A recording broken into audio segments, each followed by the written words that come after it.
Hello and thank you for tuning into this week's Mayor's Update. As always, we have a lot of important information to share with you here this week, so please feel free to share this video with your friends, family, relatives, and anyone else you think might find this information helpful over the course of the coming week.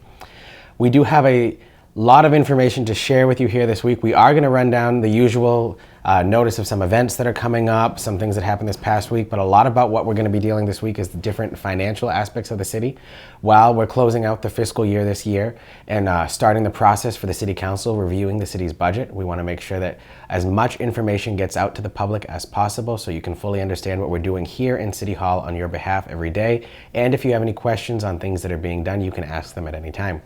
But to start, we'll go through a couple of the different things that happened, like we said, and we always do.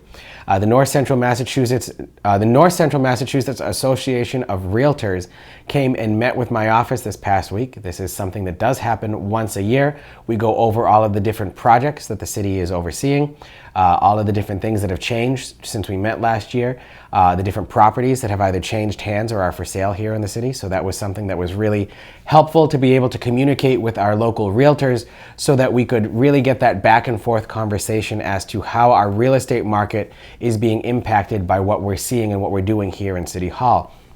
Our population has shifted greatly here in the city of Gardner over the past 10 years. We had a significant jump between the past two federal census takings where several communities, particularly out in Western Mass, lost population. Gardner has actually seen a growth in population, and the biggest places that we're seeing people come to Gardner are people who are coming from the Suffolk County, Greater Metropolitan Boston areas. The Massachusetts Department of Labor and Workforce Development recently released a study saying that 35% of all Massachusetts employers have formally notified their employees that they are permanently working on a remote basis and not coming back to the office. And what we're seeing is that a lot of those employers are centrally located in the greater Boston area. So now these individuals can keep their Boston jobs and their Boston pay while coming out to the North Central Mass, North Quabbin areas where they can sell their houses out east and make a profit because you can buy a house on an acre of land here for what you can buy a cinder block for in Boston. So we are seeing still a large population shift and a large demand in our real estate market as a result. So being able to communicate with those individuals who are part of the Realtors Association to see what are your clients who are moving to the Gardner area asking you, what are they looking for, what types of services seem to stick out for them when they're looking for a community helps us get information on our end, but also we can give information to the realtors about the projects like the new school, the outdoor seating pilot programs, the different business grants that are available, and the different redevelopment projects that we have going on so that we can get that symbiotic relationship between the two. So I do want to thank the Realtors Association for taking the time out of their schedules to meet with us till we can gather that information. We also had a tour this past week of several of the different manufacturers and factories in the city.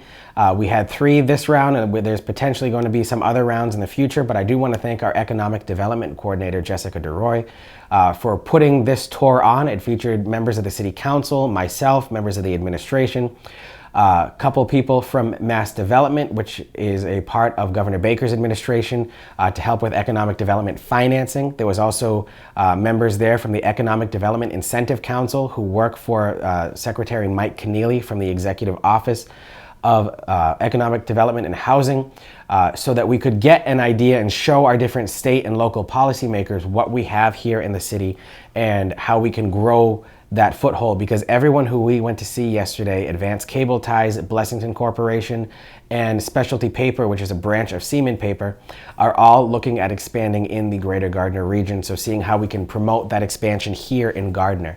Advanced Cable Ties talked about needing more space to run their presses so that they can print the cable ties. Now, if you don't know what a cable tie is to zip tie what tissues are to Kleenex. A cable tie is the actual piece of equipment itself. However, many people know it by the brand name zip tie.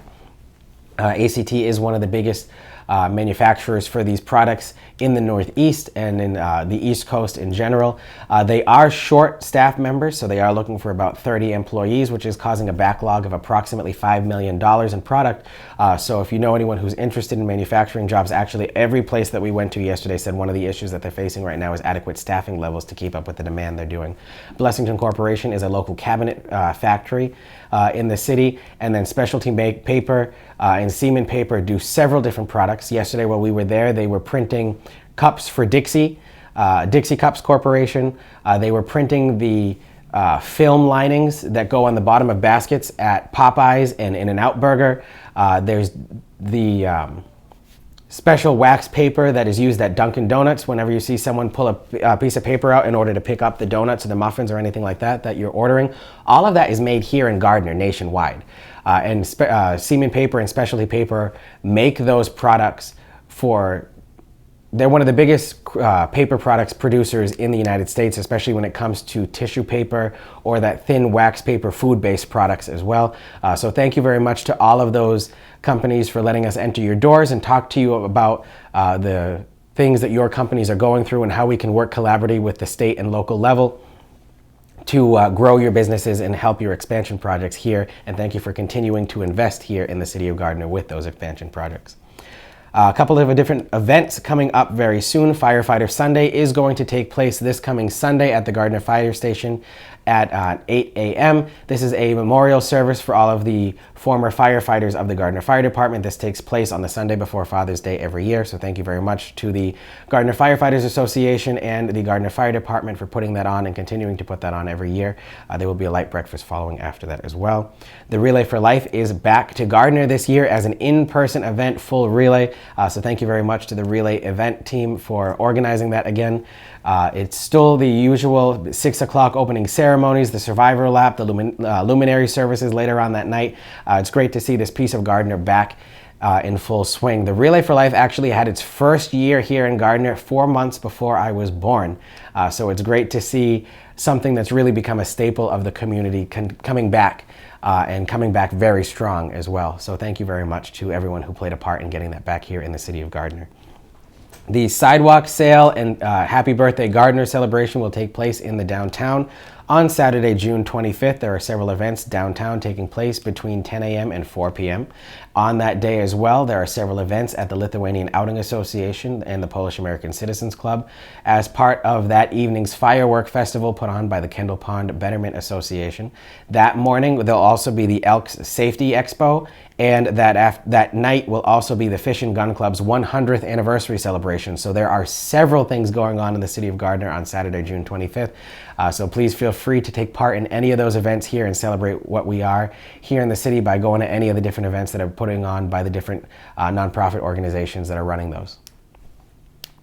The Food Truck Festival will be back in the city on July 9th. There are about 22 trucks that'll come back to Gardner City Hall beginning from at 1 p.m. and going until 8 p.m. that day. This has traditionally been a very successful event here in Gardner, and we're hoping to grow it as we move forward, especially now that we'll have the new outdoor seating area on Pleasant Street open beginning on June 20th. So as we have these different festivals and things like that happening, please feel free to utilize that area as a community gathering spot, because that's truly what it's meant to be during the summer months. And thank you very much to my aide, Colin Smith, for putting that event together as he did last year too. Again, it should be a great success and a fun time for everyone. Empire Management, we want to say congratulations to them. We've all heard about the development that Candor Realty is doing in the downtown with the purchase of several buildings. Empire Management has purchased the building that they are located in at 14 to 24 Parker Street. That houses them, that houses Garden Pizza, and several other storefront opportunities that are there. So thank you very much to Mark Surratt and Jenna and everyone else who works at Empire Management for your continued support and investment here in the city of Gardner. There are several second floor opportunities and basement opportunities as well for growth in that building, and I'm looking forward to seeing between the work that Empire and the other different private sector partners that we've had in our downtown development projects truly coming together so that we can really make a difference here in the city of Gardner and really reshape the face of our downtown. So thank you very much for Empire for their continued commitment in Gardner. Speaking on that line, the city has entered into agreements with the Commonwealth to be allowed to participate in what's called the Vacant Storefront Incentive Program. This is a program where if a storefront has been vacant for more than 12 months, the city and the state will kick in $10,000 apiece for up to 3 storefronts a year so that we can help with fit-out costs for those businesses as a way to try to incentivize businesses coming into those vacant storefronts. There are about 34 storefronts in the downtown that meet that criteria, an additional 14 in the Timpani Boulevard corridor. Both regions have been fully approved to participate in this program. So we're looking forward to seeing how we can utilize this program to help incentivize businesses to come into the area and help revitalize our economy one step at a time. The city will also, like I said, be matching the $10,000 from the state with a $10,000 city match paid for out of our American Rescue Plan funding that can be used for economic development incentives. So that should be a great way to try to help get people into the door. While we're on the topic of our economic development programs, we do want to remind people that we do still have several $1,000 left in both our Small Business Assistant Grant Program and our Sign and Facade Grant programs. Our Small Business Assistant Grant programs, if you didn't see that before, we've already given out about $55,000 in that fund. This is to help businesses cover the costs that they had to expend during the time between April 1st, 2020 through December 31st, 2021. That includes electricity, heat, gas, oil, internet, telephone, water, sewer, trash, things of that nature. Anything that business paid as an expense during the period of that time, so that we can help those businesses recoup the costs that they had that they weren't able to receive in revenue due to the different pandemic restrictions and shutdowns that took place at that time. If you were considered a shuttered venue, so a restaurant, a barber shop, a entertainment center like the movie theater or the bowling alleys, those places that had to significantly alter their operations or could not open until phase 4 of the reopening plan, you're eligible for up to $30,000 instead of the $25,000. And if you are a small business that's not considered a shuttered venue, you need to have 50 or less employees. If you are a small business that is considered a shuttered venue and are eligible for the $30,000, you can have 75 or less employees. Our sign and facade grant programs are a little similar. We'll cover up to $2,500, so that's $2,500 for new signs or awnings in any business in the city of Gardner, not just in the downtown. Again, that's just an application to fill out saying that you want a new sign. Show us the sign that you want to get, and we'll cover the cost of purchase and installation up to $2,500. And for the facade improvement grant program, if you are looking to redo the facade on your building and it's a commercial building, we will cover up to $50,000 in that construction work. And that, again, has to be an 80-20 match. So that $50,000 can only cover up to 80% of the project, and the property owner will have to pitch in the additional 20%. So those grant programs still have several $1,000s in funding. So if you know of anyone who's a business owner or a property owner and interested in participating or receiving funding through those programs, please do contact Jessica DeRoy in our Economic Development Office as well, and we'll be happy to share those at any time. A couple people have also asked what the ARPA funding, ARPA is the American Rescue Plan Act, that the city received is going toward. The city received about $6.1 million in funding through that grant, which is significantly less than places that you look at like Fitchburg or Leominster, and that's because we are not what's called a gateway city. A gateway city is a designation by the Commonwealth for a former mill community that has over 35,000 people in population, and then it meets certain metric criteria for a percentage with a bachelor's degree, median home income, and poverty level. Gardner actually does meet all criteria to be a gateway city except for the population number, where we're hovering around 21,000 and not that 35,000. So that does affect how much money we annually receive in our regular state aid from the government, from the state government and the regular state formulas. But that also impacted how much we received in our American Rescue Plan as well. So when you hear that Fitchburg and Leominster each received between 30 and 35 million apiece, Gardner only received 6 for that reason. A couple of the things that we have planned through that is different water and sewer upgrades, air filters for some of our buildings, as well as new vehicles for our fire department. We are holding off on that one because if you can remember, a couple months ago, the City Council did fund a new operations audit of the fire department so that we can review how our department is running and if there's any changes that need to be made, what's working, what's not, how can we grow the department, are there things that we're doing right now that we're just not doing in the right way. So once that audit is done, that's when we'll look at that, but we do have about $1.8 million of our ARPA money internally set aside so that if that report comes back saying our fleet needs to be updated, since most of the vehicles in the fire department's fleet are older than I am, we have the funding put in place so that we can purchase that new fire equipment there, but we also want to make sure that we do meet the needs of the other things that are going on in the city. Right now, we're particularly looking at a new fire engine, a new ambulance, and a new rescue truck. Those are our 3 oldest vehicles in the fleet, followed by the tower. However, the tower is in good shape. We just had it serviced so that the ladder cables were just recently replaced as a safety measure there. So we aren't too concerned about our fire tower, as it's really in some good shape compared to the other vehicles in the fire department's fleet. But that's something that we're potentially forecasting in the future as needing some of our ARPA funding for that way. This past week, the City Council voted to approve a resolution that was put forward by Councillor Ron Cormier that he asked me to co-sponsor with him, and I was happy to do that, saying that the city would study the purchase of electric and hybrid vehicles in the city's fleet citywide at the DPW, the police department, and the building department, health, those that use non-extreme emergency vehicles like a fire truck. That's something that we're happy to explore, and it's just something that there are so many different federal grant programs and opportunities coming up regarding electric vehicles that we want to make sure we have everything in place so that when that funding becomes available, if that's something that we can take advantage of, we know how to and we know the best way to. The United States Department of Transportation mentioned this when I went to go meet with Undersecretary Small during my time in Washington, D.C. We got the heads up then. That's when I called Councillor Cormier, because I know that this is an issue that he's quite passionate about. And we put this resolution together just to inform the public that this is something that we are going to study how this could benefit the city. This is a non-binding resolution that was passed that really is just making sure that we know what we're dealing with if we want to purchase an electric vehicle. And to pilot this program, we did purchase, after the City Council approved the funding this past week, a new electric SUV for our health department that we can use as our study vehicle, so we can study any reductions in maintenance costs, fuel costs, things like that, that we have a full plan to see how we can go forward with that if we were to go with a electric vehicle as we move in the forward in the future. The City Council has begun to review the FY 2023 budget. For the most part, the budget is level funded from last year, except for a 2% cost of living adjustment for most of our employees. Several of them are collective bargaining agreements that are contractual obligations for the city. Others are non-union employees that the City Council will have to take a separate vote in the annual compensation schedule ordinance that has already been submitted to the City Council for their review. There are a couple of positions that are added in this budget. However, they are all in the school department this year. They include a weight room coach and a track coach at Gardner High School, a couple new secretaries for the different schools across the district, an early college coordinator, that's someone to help our high school students participate in taking college classes while they're in high school so that they can get that extra college credit.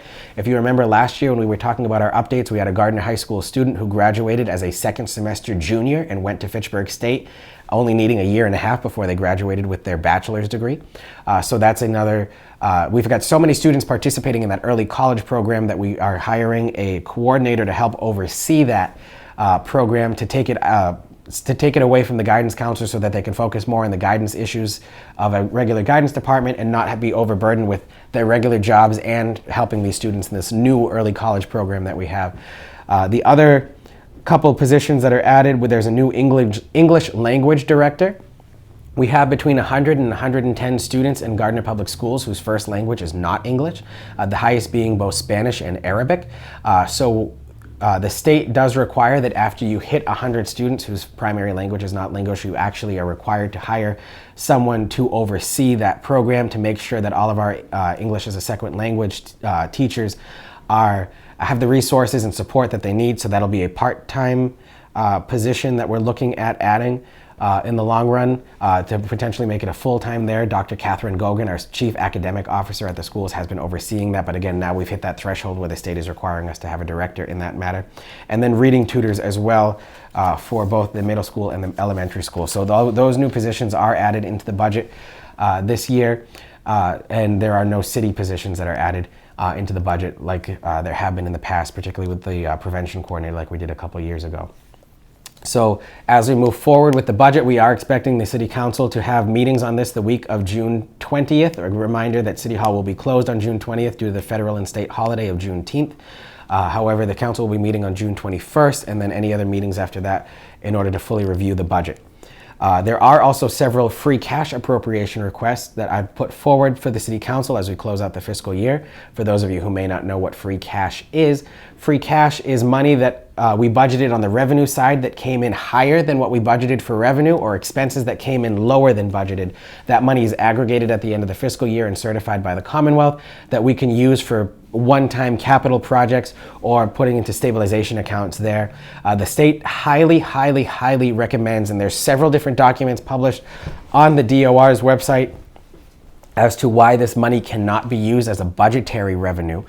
The reason being is it's one-time money. While one year revenue may come in through the roof and we have a really good year and we don't know what's going on, but it came in. So we could have up to $4 million one year. There's nothing stopping us the next year having only $2 million the next year. So you create an artificial bubble in your budget if you could use your free cash revenue in your budget itself, and it leaves you with a hole that not only are you dealing with the increases that come particularly this year with inflation, but now you're also dealing with covering that gap that you created by putting free cash in your budget and then trying to deal with the increases on top of that. And it creates just a cycle of trying to find money and rob Peter to pay Paul to try to get that there. So we aren't planning on using free cash to fund any budgetary revenue this year, simply because of the guidance we've received from the Department of Revenue that just simply is not a good practice, as it could put the city in a severe financial constraint later on, and we don't want to deal with any major financial crises if that were to happen. So some of the things that we've spent free cash on are, one-time expenditures, capital projects, and things of that nature. There are 2 free cash appropriation requests for 2 downtown parcels, the lot where the old Mackey building used to be and the lot where the old Park Street substation used to be.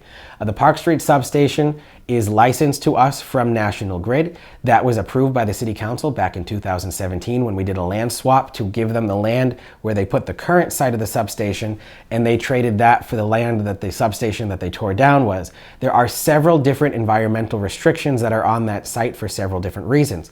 Because it was a former substation, no digging at all can be done on the property. Everything has to be built on top of it. And because it's so close to Crystal Lake, there are even further environmental restrictions there where that is our city's primary reservoir.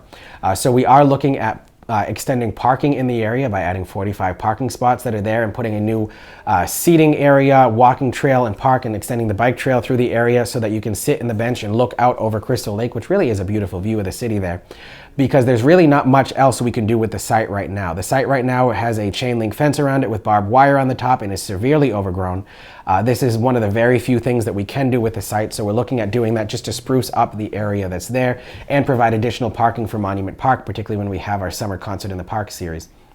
At the Mackey lot, the grade of that grass knoll that's there right now is too steep for us to do anything, and it is very incompliant with ADA standards for us to do anything there. A couple of you may remember that we had the outdoor seating tent there originally last year, but we had to move it because the tables kept tipping on the area when someone tried to sit there when we were testing it out before we made it fully public, because the grade was just too steep. So the plan there is to terrace the site so that we could make it a usable space. And if someone does come around and wants to purchase the property later on, it's certainly something that we could rope into the purchase price of that lot. However, the issues with that is the way that the lot is configured. While the public parking lot is there per state building codes and our own zoning laws, if someone was to build a structure there, they have to have dedicated parking for that structure, and there's not enough room on that lot to build a building and then also provide the adequate number of parking that's needed for that site as well. So looking again, just making these 2 parcels that right now are, for lack of a better term, completely unusable, and making them into usable space so that we can improve the look of our downtown, especially with all of the development we're seeing, with 12 buildings in the downtown being purchased in the past 6 months alone, 110 housing units currently under construction or renovation, up to 35, 37 new commercial opportunities in the city. We've got a lot of people who are going to be coming into the downtown. So we just want to make sure that while we're growing and fixing our roads, our sidewalks downtown, getting these new projects that are coming in, and we're complementing that revitalization in ways that really make sense for people so that we can make downtown a walkable, friendly location that's actually usable and doesn't have any places that are just eyesores, for lack of a better term. So those are going forward there. The council did pass $100,000 to purchase new instruments, equipment, and music for our music programs across all of our schools at Gardner Public Schools. That's our choral programs, our band programs, our drama programs, and our general music classes as well. So that should make a large impact on our students. To put this into perspective, right now there's only 28 students in the Gardner High School band, but there's 155 in the Elm Street band. So we want to make sure that those students in the elementary schools carry up and truly become the feeder programs for the high school music programs, like we've seen with our athletic programs now that we've redone Watkins Field. The concession stand and bathrooms will be constructed over the summertime. The athletic fields, the practice fields had that investment done.